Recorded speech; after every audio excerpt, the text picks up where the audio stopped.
ناظرین، میاں طاہر حاضر خدمت۔ آج میں بہت عرصے سے ایک بات کہتا آ رہا ہوں، لیکن آج اگلے 10 دن کا کہہ رہا ہوں۔ اگلے 10 دن سے مراد یہ ہے کہ ذی الحج کی یہ جو عید الاضحیٰ ہے، اس کا جو اختتام ہوگا، تب تک حالات بہت کروشل ہیں، بہت اہم ہیں، اور ان دنوں میں اگر کوئی بہت بڑا واقعہ نہیں ہوتا تو پھر پاکستان کے لیے خوشخبریاں ہی خوشخبریاں ہیں۔ اور یہ 10 دن کیوں کروشل ہیں؟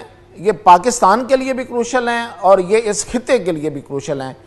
اس کی تفصیل آپ کو بتاتا ہوں، اور 10 دن بعد آخر ایسا کیا ہونے جا رہا ہے جس کی میں آپ کو خوشخبری بھی دے رہا ہوں۔ تو تفصیل کی طرف چلتے ہیں۔ دیکھیں، دنیا میں جہاں پہ نظارت ہوتی ہے، جہاں پہ خوف ہوتا ہے، جہاں پہ ایک ڈر ہوتا ہے، وہاں خوشخبری بھی ہوتی ہے، وہاں پہ بشارت بھی ہوتی ہے۔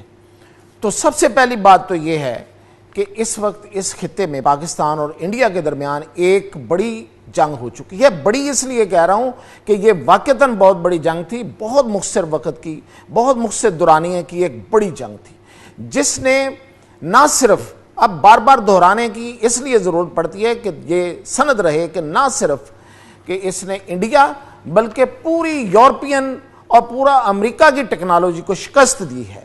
نہ صرف اس ٹیکنالوجی کو شکست دی ہے بلکہ ان کے غرور کو زمین میں ملایا ہے۔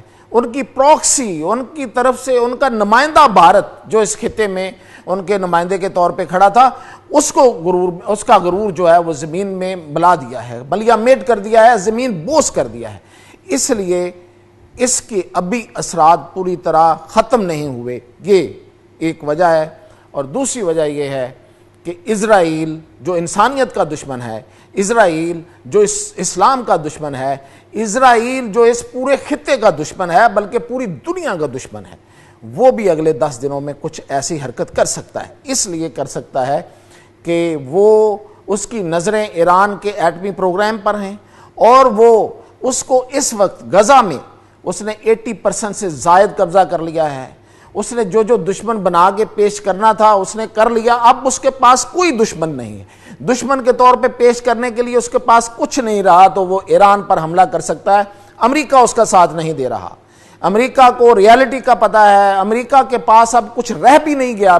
میں بڑے کلیئر کٹ الفاظ میں کہہ رہا ہوں، امریکہ سے دنیا کی سیادت، امریکہ سے دنیا کی قیادت چھن چکی ہے، اور وہ جس طرف منتقل ہو رہی ہے میں ابھی اس کا بھی بتاتا ہوں۔ اب امریکہ چونکہ اس کے پیچھے نہیں ہے، امریکہ اس کا ساتھ نہیں دینا چاہتا، نہیں دے سکتا، تو جو اسرائیل ہے وہ اپنے آپ کو وہ جو نیتن یاہو ہے وہ اپنی انٹرنل پالیٹکس سے بھی مجبور ہے، اور اس کے جو اوپر جو پریشرز ہیں اس پہ بھی، اور جو اس کے اسرائیل کے جو زائنسٹ کے جو ڈیزائنز ہیں، جو ان کے عزائم ہیں، جو ان کے مقاصد ہیں، ناپاک مقاصد ہیں، ان کی طرف بھی انہوں نے آگے چلنا ہے۔ تو اس لیے وہ ایران پر حملہ کر سکتا ہے، اور اگر وہ ایران پر حملہ کرتا ہے تو یہی اگلے 10 دن جو ہیں یہ بڑے اہم ہیں۔ اور اس دوران پھر مودی جیسا پاگل جو اس کا ساتھی ہے، جو اس کا دوست ہے، جو اس کے کندھے سے کندھا ملا کے کھڑا تھا اسرائیل، اس سے فائدہ اٹھا کے پاکستان کے خلاف کوئی مس ایڈونچر کر سکتا ہے۔ پاکستان تیار ہے، ہر دم تیار ہے، اس کو پہلے سے زیادہ سخت جواب ملے گا، اور اتنا سخت جواب ملے گا کہ شاید بھارت جو ہے وہ سنبھلنے بھی نہ پائے۔ یہ میں کوئی نعرے بازی نہیں کہہ رہا، یہ سب دنیا نے دیکھ لیا، آئندہ بھی دیکھ لے گی۔ اب نیتن یاہو ہے، وہ کیا کر رہا ہے؟ اس نے جو کل ٹنل جو مسجد اقصی کے نیچے ایک سرنگ انہوں نے بنائی ہے، اور ان کے ارادے کیا ہیں؟ ان کے ارادے ہیں کہ وہ وہاں سے تابوت سکینہ چرانا چاہتا ہے۔ تابوت سکینہ حضرت موسیٰ علیہ السلام نے اس تابوت کو بنایا تھا، اور اس میں تمام اس سے پہلے انبیاء جو ہیں ان کی اس میں علامات ہیں، مقدس اس میں نشانیاں ہیں۔ وہ تابوت سکینہ آخری دفعہ صلاح الدین ایوبی نے اس تابوت سکینہ کو کہیں پہ چھپا دیا تھا، اور اسی علاقے میں چھپایا تھا، اس لیے کہ اسے پتا تھا، کیونکہ یہ احادیث یہ بیان کرتی ہیں کہ یہودی اس کے پیچھے رہیں گے، اور جس کے پاس وہ تابوت سکینہ ہوگا اس کو فتح نصیب ہوگی۔ اس لیے یہودی اس کے پیچھے ہیں، یہ صہیونی ہیں، یہ اس کے پیچھے ہیں۔ یہ ٹنل نکالنے کا مقصد بھی یہ ہے کہ وہ تابوت سکینہ کو ڈھونڈ رہے ہیں، اور ان کے جو عزائم ہے اس کے مطابق اگر ان کو تابوت سکینہ مل جاتا ہے تو اس کے بعد نعوذ باللہ وہ مسجد اقصی کو شہید کریں گے اور وہاں پہ ہیکل سلیمانی جو ہے وہ تعمیر کریں گے. یہ ہیں ان کے عزائم. تو یہ جو وہاں سے ٹنل کھودی گئی اور اس میں کھڑے ہو کے اس نے جو وہاں پہ بکواس کیا، اس کی پوری دنیا نے، ہمارے دفتر خارجہ سمیت اس کی مذمت کی ہے.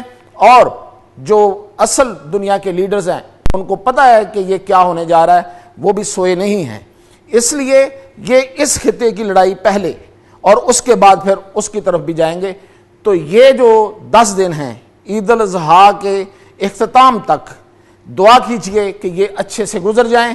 اس کے بعد پاکستان کے پاس اچھی خبریں ہیں.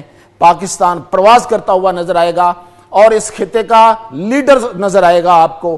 یہ میں بڑے دعوے سے کہہ رہا ہوں کیونکہ امریکہ دنیا کی قیادت سے محروم ہو گیا اور اس قیادت کو چھین لیا ہے چین نے، اور چین کے بعد ہمارا ہے، دوسرے نمبر پہ ہم ہیں، پاکستان ہے.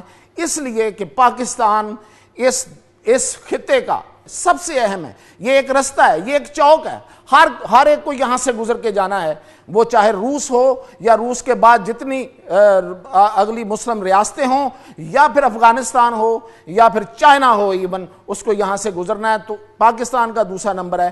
یہ 10 دن ہیں. ان 10 دنوں کے بعد آپ دیکھیے گا یہ جو دورے ہو رہے ہیں اور اس کے بعد بھی یہ دورے جاری رہیں گے، ان کے نتائج اتنے اچھے آئیں گے کہ خوشخبریاں ہیں.